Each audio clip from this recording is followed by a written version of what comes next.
I think that is my key to start and introduce myself. Hi, I'm Danielle Snyder, and I am presenting and talking with you all about how to power your brain and work and essentially do the best you can with training and growing your brain muscles. Let me just pull up my PowerPoint. I want to make sure I have the right one, and then we can get started. Okay. No matter how much I do Zoom, I still am always like, am I doing this right?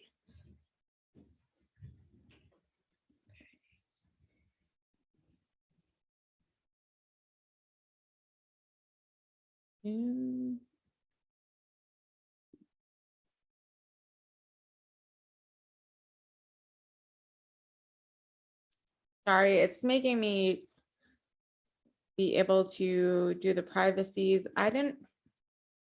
You know what? I'm just going to talk to you guys. So much easier that way because my PowerPoint is not working.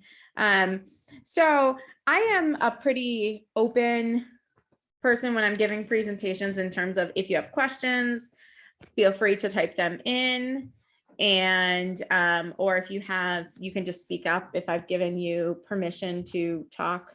I've tried to give everyone permission to talk, but I have a half an hour to start and teach you about a really complicated subject, which is powering your brain. So I'm going to do the best I can to get through everything and help you guys understand how to use your brain more as a tool rather than something that you are not working with. So I like to often tell people we are on the same team as our brain, even though a lot of times we respond to our brain and our thoughts as if we're on different teams. So you guys aren't going to be able to answer me, but I'm wondering if anyone has ever heard of the term, if you don't use it, you lose it. I'm sure most of you guys have. And the brain is a flexible, ever-evolving set of neurons. And for a long time, I used to say, like, the brain is a muscle. Turns out it's actually not a muscle. It is mostly fat and neurons, but I like to pretend and talk about it as in terms of a muscle. It's a learning machine that is always adapting, picking up on information from its environment. So when we think about a brain in terms of a muscle, we think about, well, how do we make muscles stronger? We exercise them. How often are we exercising our brain differently than the normal day-to-day tasks? Well, unless we're really focusing on it and doing outside tasks to make certain neural pathways stronger, we're not doing a lot to strengthen positive aspects of our brain. We have to work on developing our mind to be flexible and a learning machine to grow what I like to call our own super brain. So you might be asking to yourself, well, Danielle, what is a super brain? Why is this important? What are you even talking about? And the first thing I like to explain to people is our brains have something called a confirmation bias, which is our brains are built to reinforce and regulate your life. Essentially, similar to how like the temperature works in our body, how we're constantly trying to regulate our temperature, either by sweating or shivering, our brain is also doing a very similar thing. What I mean by that is our mind constantly filters and brings attention to information that affirms our pre-existing beliefs. Our brain doesn't like to feel uncomfortable. It likes to feel like the world matches internally and externally. So an example of a narrative you may have had since, let's say, childhood would be something like, let's say everyone your entire life has always told you you're clumsy. Rather than saying, no, I'm not clumsy, this is just something that people have told me, it's really easy to seek out those beliefs that make that true. So people normally trip, but every time you trip, if you reinforce that message, oh, I'm clumsy, versus it's kind of normal, I'm tripping. Everyone trips. That would dispel that negative narrative. It's often super confusing as well because we don't realize that these are negative narratives. We just take them as facts. So I see someone in the chat wrote, my narrative is I'm not good at math. We may not even see that that's like something negative, and then we just don't try at math because it's like, well, I'm not good at math. And then we shape our worlds almost like we're wearing glasses to never trying to do it differently and never testing it because that's our belief. Our mind is that gatekeeper.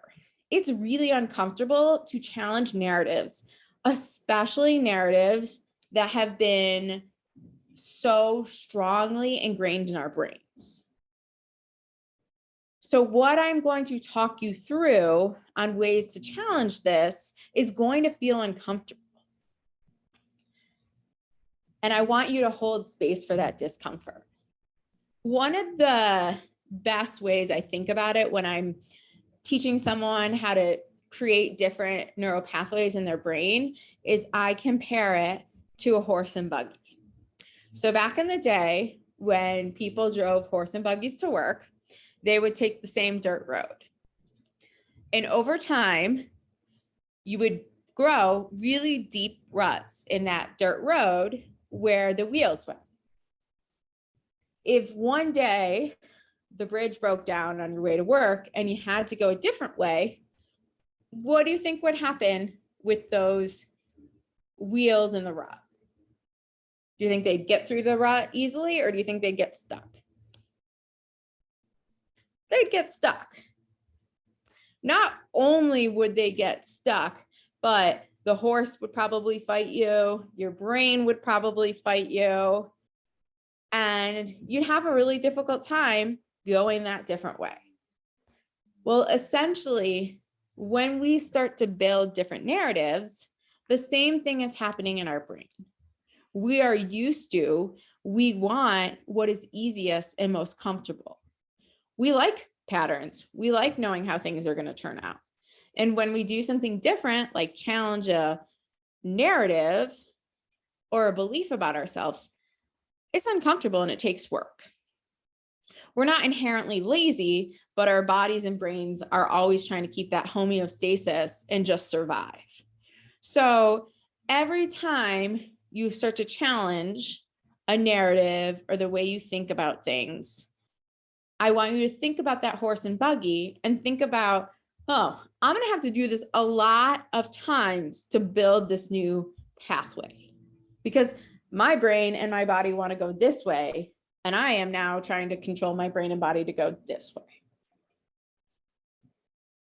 So how do we start to challenge these narratives?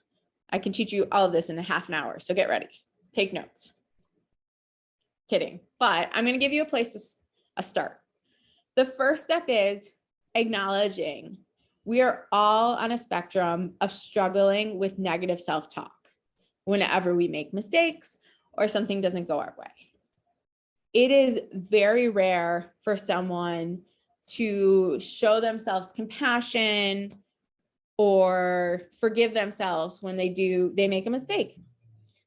A lot of us humans, I like to say this is our human quality, hold ourselves to such high standards. And I'm not saying we shouldn't hold ourselves accountable, but there's a difference between holding ourselves accountable and constantly beating ourselves up for making an error rather than learning from it. So what I want to encourage you guys to start to think of is thinking of the story that you tell yourself. This can be incredibly stressful because we have constantly looked for confirmation that the story we've been telling ourselves is the truth. Furthermore, our society supports outcome-based results. So if you make a mistake at work, it's not like your boss is, congratulations, you've made a mistake, now you can learn. No, from a very, very young age, we are taught that we are what we produce. And what that means essentially is that when we do an error or we make a mistake, we then have to create that belief system surrounding it, which is like, oh, see, I'm not very good at this. I actually really appreciate Albert Einstein and a lot of his quotes because he talks a lot about a fact is not a fact until it happens. And so even if our statement tells us we're going to make a mistake and we're going to fail, until we actually make that mistake and fail, we don't have to go by that story. We get to change it. Our mind is so incredibly strong that a lot of times when we force ourselves into believing a feeling is a fact rather than it just being a feeling. I'm going to take a brief pause. Does anyone have any questions so far? I know I have thrown a ton at you.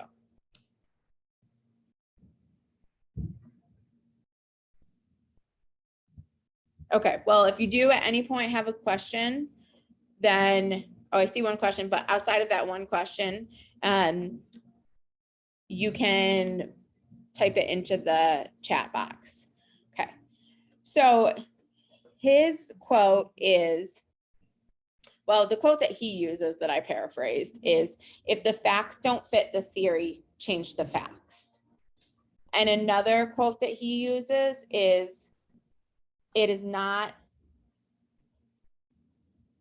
a fact until it comes true.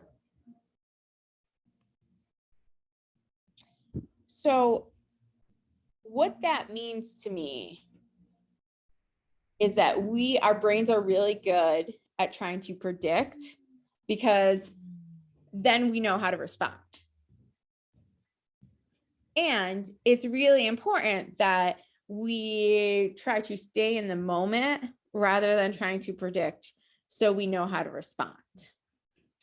If failure happens, we can approach it with a lot of different mindsets. I think as a society, we have really blacklisted and put like on that negative side effects or negative part of failure being a negative thing. When in reality, what is our greatest teacher in life is growing from mistakes, misunderstandings, and developing those skills to become more resilient. So when I think about challenging narratives and using the brain as a weapon of good, I think about the first step, which is identifying what is the negative self-talk. We, for so often, have normalized different beliefs, like I spoke about in the beginning, that we're not even realizing that it is negative. An example of that would be like, I just exercised for 10 minutes today. Can anyone think of a reframe for that? You can pop it in the text box if so. And I mean, I guess I could start with, do you guys know what a reframe is? Yes, that's perfect. So N1000, Natasha, they wrote, I exercised for 10 minutes today. I did a good job. I did 10 minutes. The truth is, you did. You got it done, which is awesome. It is so much better than not doing something versus I only did this. That doesn't mean that you can't hold yourself accountable to do more the next day. However, we have to celebrate successes, because if we don't celebrate successes, what do you think happens the next day when we want to go exercise? What's the point? I only can do 10 minutes. I shouldn't even try. It's kind of like letting yourself off the hook. So it is, yes, exactly. Discouraged. People are popping up in the chat box. It's way harder if you're judging yourself all the time. I couldn't agree more. It is so easy to get stuck in that negative feedback cycle of why even try? So the first goal when you're starting to shift the narrative is being able to identify the negative self-talk.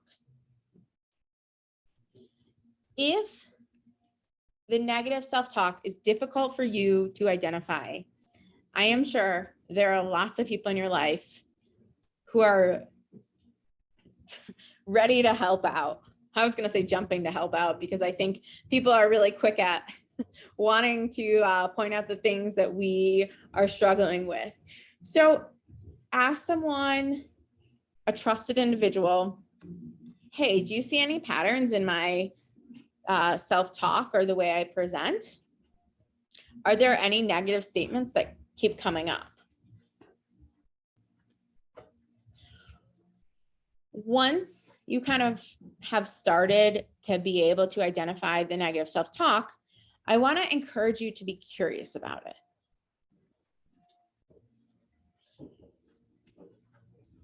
Curiosity opens the brain to better understanding. It's really easy for us to start to identify the negative self-talk and go right to judgment. We either judge the negative self-talk, we judge the action, we judge the emotional response. I want to encourage curiosity. When you have negative self-talk, where does it sit in your body? Can you identify the trigger behind it? Does it show up during certain times? Are they my words or someone else's words? Can you work on meeting the negative self-talk or thought with compassion rather than judgment? When we are able to meet a negative thought with compassion and understanding, we get the opportunity to grow rather than to feel bad about ourselves. When I am presenting this work, what a lot of people have a difficult time with is saying, I'm not going to get better if I don't beat myself up for it. However, research continually shows that you can hold yourself accountable without beating yourself up. If you beat yourself up, you get stuck in that negative cycle of feeling like crap, not being motivated, isolating, and not growing. And what we get the opportunity to do is to grow. The final step is really working on that reframe.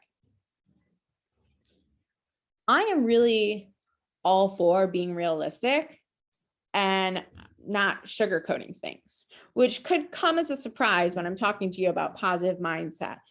However, there is a creative way to challenge a negative thought and find a truth that exists in the middle.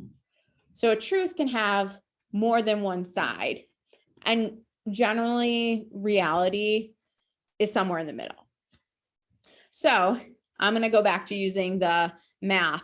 I'm bad at math as example. let's say the reality is, you know what, math is not my thing. Another way to reframe that would be, I am learning how to do a better job at math. It's not negative. It's acknowledging that there's a challenge there. And it's also showing how to grow forward. You could also do another one, such as, you know, public speaking. I am horrible at public speaking.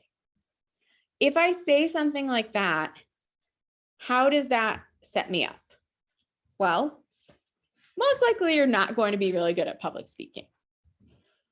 Versus public speaking is difficult for me, and I am growing and learning how to do it better. One offers growth and opportunities where the other one really shuts you down. You know, I like to bring this back to the bigger picture of what society does for us, where society really has this ability to do all or nothing thinking. And all or nothing kind of makes the world a very black or white experience where there's good and bad, positive and negative. And our brains gravitate towards that because it's neat. It's really easy. It's in these two different boxes, and we can kind of label things and then move forward. You either got an A or you got an F. Those C's, they're complicated. And by learning to embrace a truth that exists in the middle of it, gives us an opportunity to grow. So kind of the final thing that I want to touch on, if you guys brains aren't exploding yet, is there's growth mindset and a fixed mindset. When we were taught in school, what society continually confirms in our brain is more of a fixed mindset. I'm either good at it or I'm not. When I'm frustrated, I stop trying. Feedback means I'm doing it wrong. What are the challenges to those thoughts?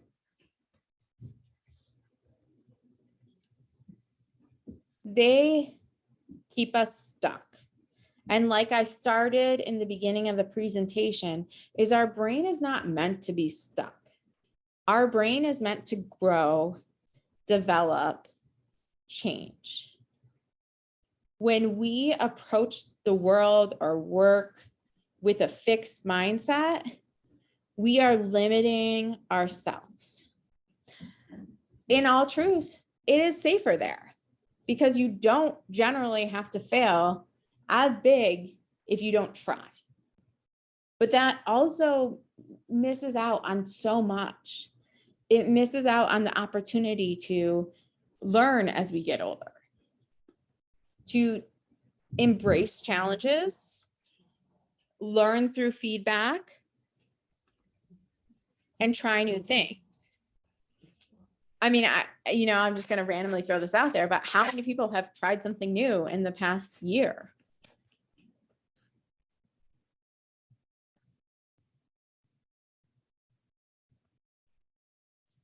It's just something to kind of percolate on, because so often as we get older and we get more fixed in our way of life and fixed in the way that we do things, we stop trying new things.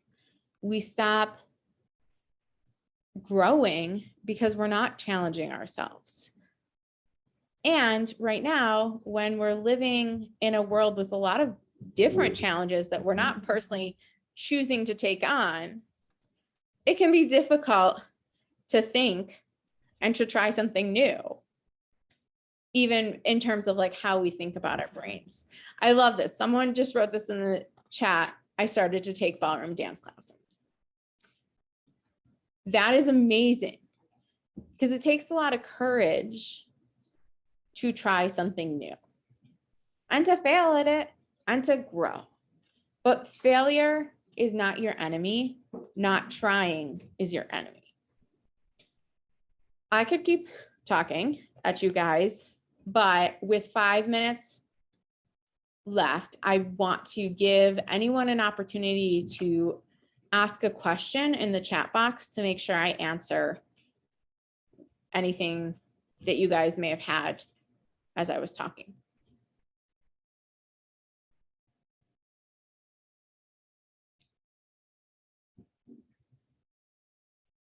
So the kind of one other, I'm not sure, does everyone have it? Yes, everyone does have access to the chat box, but that's such a great way to challenge a thought that you were told. So someone in the chat box wrote that his dad always told him he was clumsy.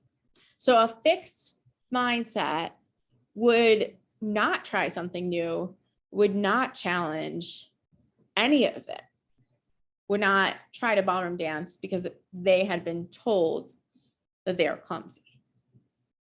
So often we have been told these messages and then they're reinforced. And this is our opportunity. Well, actually, any day we get an opportunity to try something new and different. So to conclude and kind of highlight all the points that I want to give you to take away, a really complicated subject is that our brains are not fixed. Our brains are, well, they're not really muscles, but they're like muscles with lots of neurons that have found comfortable patterns that have served us. The patterns that have served us in the past do not have to be the ones we use moving forward. Through identifying negative self-talk, becoming more aware, being curious, and reframing, we allow our brains to grow as they should. Getting people in our corner to help support us with this, who also have growth mindset, is a really good way to start to talk about this and become more aware. We are not our thoughts. We are not even our feelings. We have the potential to grow as humans. Thank you all for coming. I really appreciate you guys giving this the opportunity to learn something new. Hey, when I asked if someone had done anything new, this is it. You guys came here and are learning about your brain and learning how to grow. So thank you so much.